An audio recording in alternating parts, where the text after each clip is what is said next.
Good evening, YouTube. I hope everything has been going real fine for you this evening. I was tagged in a Facebook post about a generator not running right, and yeah, I can fix it. Yeah, that's not a problem. Um, but a guy said to spray some starting fluid in the in the breather and crank it and get it going. Well, the issue is it not running right. The issue is it'll crank. It'll crank, but it just don't run right. So it needs a good fixing. Anyway, one of the fellas come on there and he said, well, to spray starting fluid in it. Well, starting fluid, and I'm going to go ahead and give you the background on this. Let's see. Well, 20 years ago, I went to technical school for motorcycles, ATVs, side by sides, jet skis, and boats. One of our technical instructors in theory class, we had lots of discussions. We had plenty of time. We had 8 hours a day, pretty much for 2 months, sitting in lectures every day. Every day. That's not including the hands-on training that we had. We had literally technical lectures 8 hours a day. My instructor was very intelligent, ex-Marine Corps. He had been, I don't know how long he had been a technician for, but he was a graduate, and so he was also a teacher, and somebody brought up that same subject. He's like, how do you test, for fuel issues? And somebody says, spray ether in it. And man, you should have seen the look on his face. His eyes got that big around. I've never seen a little short, stocky Puerto Rican with eyes that big in my life. His eyes got about that big around, and he said, no, absolutely not. Just stunned the whole class. I had worked for TechStock for 12 years, and we used ether, starting fluid all the time. And I remember thinking that, man, this guy's nuts. We use this stuff all the time on diesel trucks, on diesel equipment, on cold mornings whenever they wouldn't crank. This is what he said. His name was Ed Rodriguez. He said, okay, there's a difference. Starting fluid and ether are explosive. Look it up. Look it up. It's explosive. Okay? There's a difference in the heat. There's a difference in the combustion, the explosiveness of that combustion. Now, I'm not a teacher, so follow me. Follow me. That explosiveness is not what's taking place in your little small gasoline engine. Regardless of what anybody says, it is not an explosion going on inside your little small gasoline engine. It is a controlled burn. A controlled burn. It is not an explosion. What's going on inside your diesel is an explosion.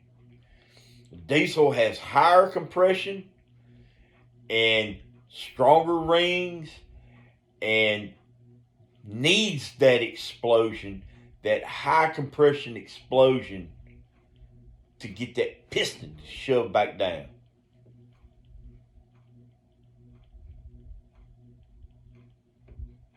Follow me? You follow me? Okay. You put that high compression explosion inside that gasoline engine, and it will overheat the rings, and it will cause cracking and breaking of rings. Might not happen the first time. It might not happen the second time, but it will happen. If you keep doing it, it will happen. Doing it, it will happen. Doing it, it will happen. I have run routes for the big box store where I made 15 calls a day to people's homes. And so I seen a lot of old units that were kept under contract, under warranty contracts. Old units. And they would have cracked rings in them, be smoking. And it's like, man, what's wrong? I mean, what's wrong with this thing? I mean, what do you do to this thing? There, it's not mowing. It's not doing that much more different work than what most of the other engines that I'm seeing. The oil levels are correct. You're keeping the oil. I see you got oil here. You're checking the oil and everything in it the way you should be, and it's still using oil like that. And